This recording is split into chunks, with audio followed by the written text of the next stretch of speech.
Hello there ladies and gentlemen, I'm Paul TX141 Walsh, welcoming you to some all new World of Warships gameplay today on our channel. In this episode we'll be sailing out in the Tier 8 American cruiser known as the New Orleans. We're in a Tier 10 Domination game on the map Okinawa, and we're sailing alongside our two good friends Ben and Z, whereby our teammates are respectively in the Admiral Hipper and the Ognavoy. Now the reason I'm showcasing the New Orleans today is because I'm very proud of this game and I was very surprised by the end result. But no spoilers, and on top of that, this is my favourite cruiser in game to date. Now there's a number of reasons for this. One of the key reasons is the concealment to radar ratio on this ship, whereby as of a recent buff this ship received, this ship has a minimum detectability, i.e. what you can get it down to, of 9.1 kilometers by sea. That means when you combine this with the fact that this ship has a 9 km radar, it can never be outspotted technically by anything, including the stealthiest of destroyers. Because as soon as you get spotted, you just need to flick your radar on if you have it available and you'll be able to see what's lighting you up for the enemy team. This means that you can be rather aggressive in the New Orleans and use it as a destroyer hunter or the ship that can get into the objective and take it right in front of the enemy nose. Now outside of that role, and we're going to see more of this strategy today, the New Orleans also provides a very nice ship to anchor the team in position and make sure that the enemy team can't gain ground. And that is my intention for this game as I make my way towards Alpha.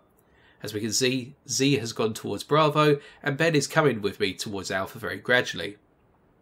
Now the logic behind this is, because this is a tier 10 game, there's a large number of battleships which will tear the New Orleans to pieces, because this ship only has a maximum of 127mm of armour on its citadel belt. So we never really want to sit out in the open for too long, and if we are out in the open, we want to, if we're being detected, use our manoeuvrability to get out of a dangerous situation. And we can do so with our top speed of 32.5 knots and our rudder shift of 5.5 seconds. And as you may have noticed, this is quite a low profile ship, and on top of that it's quite a small one, and it has a 660 metre turn circle, making it ideal for dodging out the way of incoming fire and changing direction in between salvos coming towards it. Unfortunately for us, this Edinburgh is completely out of position as they go to smoke up on Bravo. And as they're sitting still in their smoke, we anticipate they might start reversing, fire off an armour piercing salvo, and bingo, 2 citadel hits and a large chunk of their health gone. At least 14,000 by the looks of things from the damage indicator up in the top right corner of our screen. And the armour piercing on the New Orleans follows the traditional American way, whereby it will do 4,600 damage per citadel. But that's not to say the high explosive isn't to be admired, with a 14% fire chance as standard. We are not running Demolition Expert, and that will be the next skill I put on this ship. Outside of that then, we're now finally making our way in towards Alpha, and the only other thing to consider is that this is quite an accurate ship, with 134 metres dispersion at its maximum range of 16.2 kilometres, and we did see that accuracy and overall dispersion against the Edinburgh there. But now that we've seen the torpedoes come past on the enemy Kavaros, we know that their intention is to gradually try and get Alpha as they go in for a recap.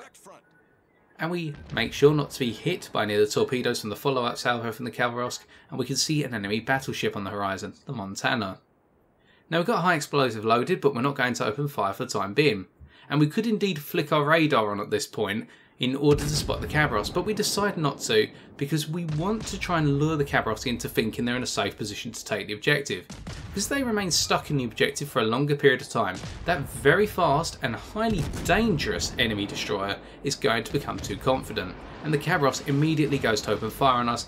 But the thing is, now our gearing's in their smoke and so is Ben in his Hipper, that's actually put the Kavaros in a bit of an awkward position, because we're now behind a smoke screen and they haven't been able to capitalise on opening fire. In fact, by the looks of things, they got reset in that period, especially now that our gearing is in the capture point, so it's a win for us straight away. An enemy New Orleans pushes up and decides to be a little bit aggressive, potentially thinking the Montana would have come with them rather than going behind the landmass behind them, and indeed it looks as though that New Orleans is now being left alone in the cap circle as the Kavaros seems to be pulling back or holding off at a distance. So we switch to armour piercing as the New Orleans exposes its broadside, and we'll see here how weak its armour is as we pick up a citadel, a lot more damage, and knock out its engine, a 10,000 damage salvo. And it's just wilting under the pressure at this point. In the meantime, if we look around the map, we can see that the enemy team has taken Bravo, and our efforts towards Charlie seem to be a little bit limp. with one of our ships in the objective and all the other battleships just hanging really fast south of it, southwest of it I should say. We throw another salvo at the New Orleans and we pick up a reset, but nothing major, 2 overpens, but some damage nonetheless. Now we go up for a follow-up salvo and hopefully this one's going to achieve a little bit more. It was a bit well more aimed. And bingo, another Citadel, 8,500 off. That's New Orleans out of commission as they go behind the landmass. Now what we can see here is there is a line essentially forming around Alpha in terms of our ships. Indeed the enemy ships up there as well. The Montana pulled back, the Kavrosk isn't really being seen in the objective at the moment so we could assume they've pulled back. And on the counter end you can see myself, Ben and Z holding our ground up here, and we've also got the Gearing with us. As it looks as though the New Orleans is trying to get away, but actually they've beached themselves. Well, they've had to stop to prevent themselves from beaching as we get another reset, and our Friedrich de Grosser finishes them off. So that's how you shouldn't use the New Orleans, in my opinion. Now we continue to go forward, and we can see an enemy battleship on the horizon, but because of our very nice concealment, we don't have to worry about getting too close to that battleship. And this is one of the things I admire about the New Orleans, is the fact that if there's a corner, so long as you don't approach it too tightly, you can actually play quite a nice scout. Which is why I'm also very tempted to get RPF on this ship for destroyer hunting purposes and also for scouting purposes. But that's a discussion to be had at another time and some experimentation to be done as well.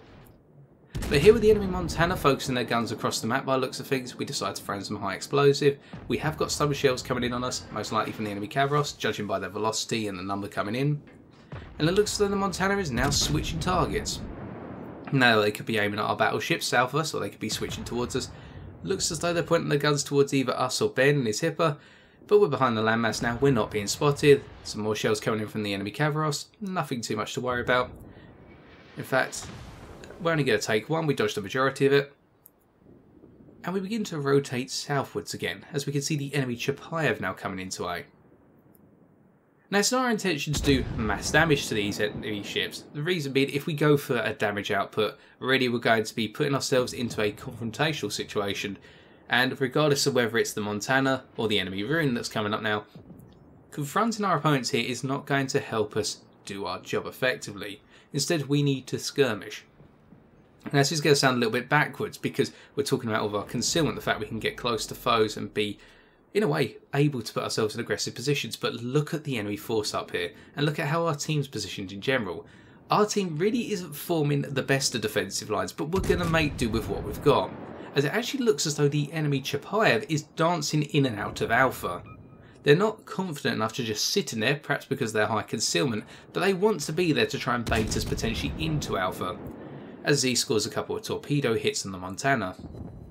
And we turn away from it to make sure it's not going to shoot at us to an exposed broadside in particular, as they are pointing their guns our way, and those are a lot of menacing 406mm cannon, and we throw in an armour piercing salvo on their broadside, taking them out of the game. Now, with the Montana gone, we can start to think about bringing the defensive line back up to Alpha, because the only thing that's capping, as we said, is the enemy Chapayev. And they're not confident enough to keep sitting in there, as we can see. They've just sailed out once again, they've gone in full reverse. And with our two battleships now coming up from the south, it looks as though they are perhaps influencing the Chapayev to pull back. We've also got the Grosser with us as well, that's something to consider. And as we come forward towards Alpha, we can see the enemy Rune on the horizon. We're not going to pursue them, we don't have the range to do so, and they're just as fast, if not slightly faster than us, if I remember correctly. So we're never going to really catch up to get into effective range. But what we can do is inch towards this Chapayev and put some pressure on them. And we're not sure where the enemy Kavrosk is at this point, but we get the feeling they've pulled back, and it's confirmed straight away. We just saw them on the fringe of our vision over towards Bravo, and they get taken out by our Kurfürst, who seems to get an absolutely brilliant salvo off from that very powerful Russian destroyer. Now we continue to make our way towards Alpha. We can see here that the enemy Chapayev is really pulling back now. It looks as though the pressure's too much for them to hold their position. Which means now we can go and take Alpha because the destroyer threat, either Kavrosk, has been eliminated. The cruiser or battleship threat on the objective has been eliminated. The Montana, the New Orleans and the retreating Chapayev. We don't have to worry now about going too far forward. Because the only things that can come our way are things we will outspot early. That being the Hindenburg at 12 o'clock and the Yamato at 12 o'clock. And if there does happen to be anything concealed but making its way into the cap circle, we now have the radar advantage as well. So we're going to play all of our cards here and we're going to go all in for the cap. And we've also got Z coming in on our port side. You're not going to see him, but he's bringing his Ognavoy up. We expect a concealment around the 7.5 kilometre mark, if I remember correctly. In order for us to take this objective quickly, we want to get this objective out of the way so we can now consider perhaps moving down towards Bravo. Because look at the points at the moment. Our team's at 310, the enemy team's at just over 500. This game is not going well, even with our team having the numerical advantage. The enemy team seems to be gaining ground and will gain a lot more points because they've got 2 objectives to our 0, albeit it'll become 2 to 1 shortly in the space of 20 seconds. Now we do get spotted here and I make a huge misplay because I actually panic. I think to myself, I've been spotted by an enemy aircraft. Well, that aircraft's not going to go away anytime soon. I'll just spray it at Yamato. What I should have done is waited a couple of seconds because the aircraft actually went away. It's the aircraft of what I believe is the enemy German battleship, the Friedrich de Grosser, in Bravo. But fortunately, we captured the objective just before we took hits off of the Hindenburg. And this highlights the importance, if there's 2 of you able to take a cap, get it out the way fast.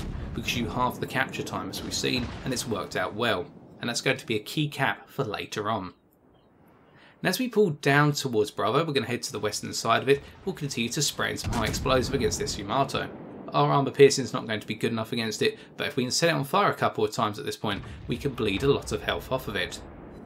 We already have 1 fire, we have 6 shells which do a lot of damage to its anti-aircraft batteries but do no actual HP damage. We fire in another salvo. As the de Grosser around Bravo falls, I am the enemy team. And our 3rd salvo sets a 2nd fire. So now with 2 fires blazing, that's going to be a lot of health of the Yamato for the time being. And this means that we've now got a free path to head towards B and potentially take it off of the enemy team. Now there is 1 enemy destroyer left and we're thinking about that right now, the enemy Benson, wondering where they'd potentially be. Because it has got very powerful torpedoes, 9.2 kilometre torpedoes, albeit they're slow, and on top of that the Benson is a reasonably well concealed destroyer. But we're going to assume that perhaps the Benson doesn't want to get involved because they know a New Orleans is on the horizon. But they do get spotted as they try to open fire on our battleships and now we can creep towards them. And as they begin to make their way away, we open fire with a load of high explosive, 8-inch high explosive, and we start to land some shells. And this is enough to convince the Benson, you really don't want to be here, run for it. And turn off your guns as well, so that way you're not going to get spotted anymore. Now with them being 8.6 kilometres away, 8.7, we land another shell, only taking out an anti-aircraft battery. They're approximately 8.8 kilometres when they disappeared. There's no point turning the radar on. They know we've got the powerful radar, or most likely I'm assuming they know how powerful our radar is, so they're not going to come back anytime soon. So instead, we open fire on the enemy Yamato. We want to direct the fire away from our battleships in Alpha for the time being, and because of our manoeuvrability in the distance, despite the accuracy of the Yamato's guns, I'm feeling pretty confident I can dodge the incoming fire. And I want to try and get another fire on them, because if I do, it'll just cause them to burn up once more, and one of our teammates scores the fire instead. So job done there. Now as we sail into Bravo at this point, we start firing, but the Benson's spotted us. In fact they're not, my apologies, I was a bit quick on the shot there. And now we can just sit in Bravo and gradually take it. Now to be fair, we do have a friendly battleship alongside us here. The battleship is going to get shot at multiple times, so it means that we're pretty much going to take the entirety of this cap for our team. But because of our concealment, once again, we can afford this. And with our team on 282 points to the enemy's approximately 800 now, caps are going to be important as this game goes on. And we're being RPF'd. Now we're not sure what's RPF'ing us. We take a good guess it's potentially the enemy Chapayev. They seem to be the closest ship that could potentially have RPF, unless it's the Benson. But we're thinking it's the Chapayev because it's the first time we've been RPF'd, and we would have been RPF'd earlier by the Benson when we came round onto Bravo. And you can see my frustration here. I'm really wanting to get out of this cap circle, but I'm having to wait to capture it. But I'm keeping my temper, I'm keeping my cool, just waiting for it.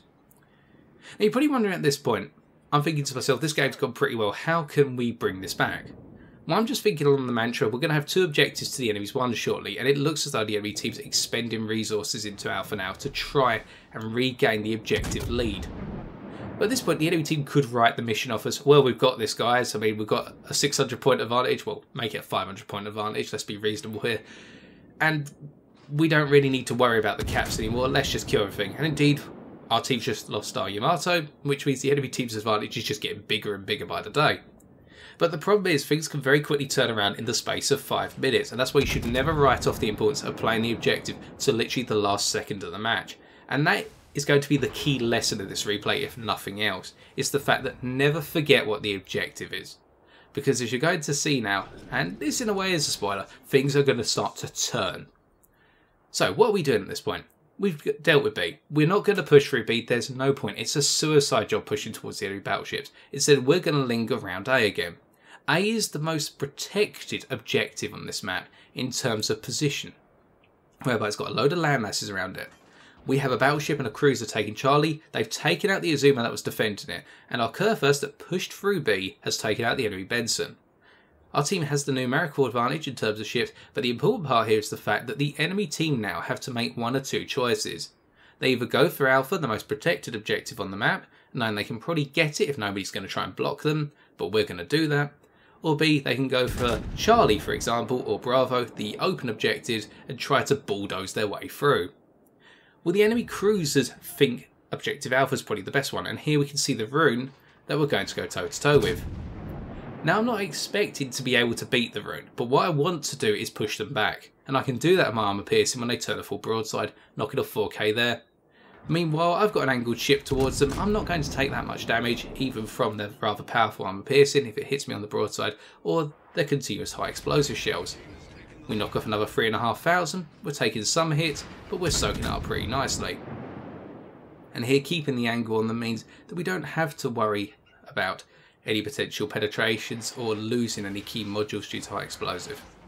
As they continue to open fire, and as the distance increases, our accuracy is going to get a little bit poorer. Something I need to practice. But we can see how our team is actually pulling apart the enemy team on the other side of the map. We're just doing the job of holding the objective over here. And our team has all 3 objectives at this point. So I'm thinking right now, that rune's saying to itself, I've got to get an Alpha. Because if I don't, in the 3 minutes that remain in, the enemy team could pull this back. And indeed, if the Chapayev goes there as well, they'll both want to take it. And here our concealment works for us because we can now inch around, turn that full broadside without being shot at, to get all of our turrets to bear on the rune, and we can put in a meaty salvo hopefully, although it looks like they're turning under it. Well, at least we scored a couple hits, 2 resets, that's good, that's a brilliant start. We want to prevent them from getting Alpha. No more points for you, Mr. Rune. Instead, we're just going to keep going towards you, we're going to angle our bow at you to try and ricochet as many shots as we score a citadel on their broadside. And the enemy Chapayev now comes in and wants a bit of Alpha as well, and wants a bit of our skin. Bring it on, lads. I'm by myself. I don't care. Let's go for it. You and me. So another couple of hits on the rune. I'm focusing the rune for the time being because they're broadside to me. But as you can see, they're starting to angle away now, so the effectiveness of my armour piercing is going to drop, especially against their powerful armour. And at this point, I flick over to the Chapayev because I'm thinking, well, the Chapayev's now got all the capture points. Let's take them away from the Chapayev. I'm on fire, but I'm not going to put it out just yet. I want it to burn a little bit just in case the second fire gets put on me. Something I usually do in battleships, and you should typically do in battleships, but I also apply it if I've got a lot of health in my cruisers. We scored some hits on the Chapayev, resetting them. We now shoot at the rune to reset them, and we're just going to flick back and forth between the 2 ships here. I'm not scoring that much damage, as you can see, because these opponents are angled, albeit the Chapayev seems to be turning a slight broadside towards us now. But we'll keep dumping in the rounds. As long as we get hits, that's enough for a reset. As we can see there, 2 more resets on the Chapayev. We switch back to the rune. They seem to be actually stationary, and we notice that when we try to aim in, we are taking some significant hits. We're losing our health, but it doesn't matter. We're the only ship up here to defend Alpha, and it's what we're here to do.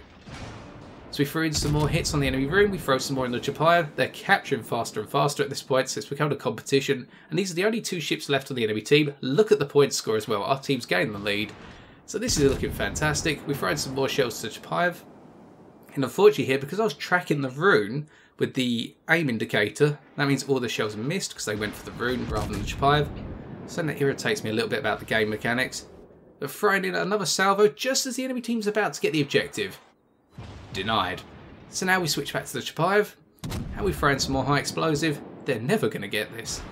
Not until we die. But they are raining in some accurate shots as we score a nice salvo on the Chapayev, resetting all their progress. And we throw in one last salvo on the enemy rune as we finally sink. As we're going to see,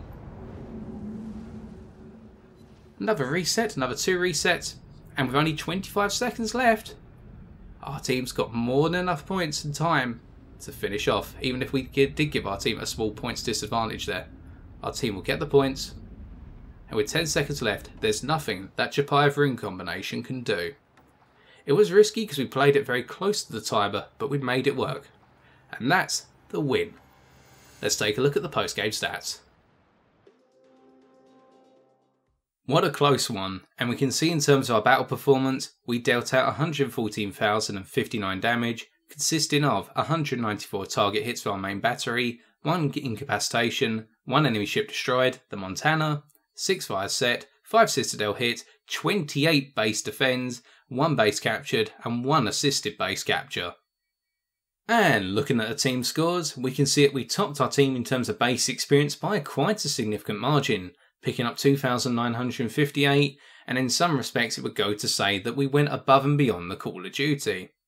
Well, I like to think quite the opposite. We played our role in making sure that Alpha eventually fell into our hands, and when the enemy team went to try and take it back, we made sure they didn't get it until the very last moment when it was of no use to them anymore.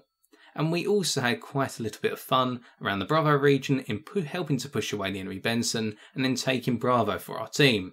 So all of our XP really came out of our objective-based gameplay. Coming on to our detailed report, we have 2 key items to note here. The first is in terms of a reiteration of our objective-based play, whereby we picked up roughly a third of our team's capture points and just over half of our team's total defence points tally. The second, and more interesting item to note, is in terms of the damage we received.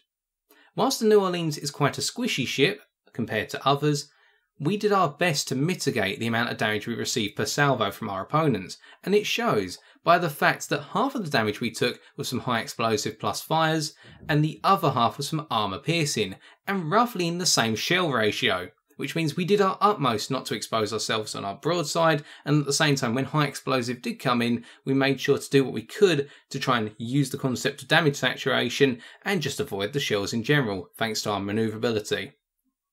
And finally, coming on to credits and experience earned, we can see that after additions and deductions, we walked away with a tally of 215,535 silver credits and a total of 6,656 experience for our captain.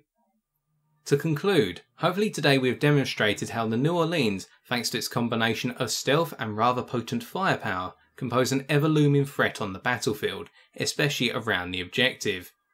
In our instance, we demonstrated this in a domination match whereby we supported our team in defending against a rather powerful push from the enemy team into Alpha, and once the enemy team's push had crumpled, we took Alpha alongside one of our squad mates, and then we proceeded to rinse and repeat this at Bravo, sitting right out in the open thanks to our concealment before making our way back towards Alpha for a last stand against the enemy's final push. And whilst our weaker armour profile did finally succumb to the firepower from the enemy's cruisers, we didn't go down without a fight and making sure it was a case of them only getting that objective over my dead body. And so I've been TX141, and if you have enjoyed this video, be sure to leave a like, comment or subscribe for future World of Warships videos on my channel. But until next time, ladies and gentlemen, take care and fair seas.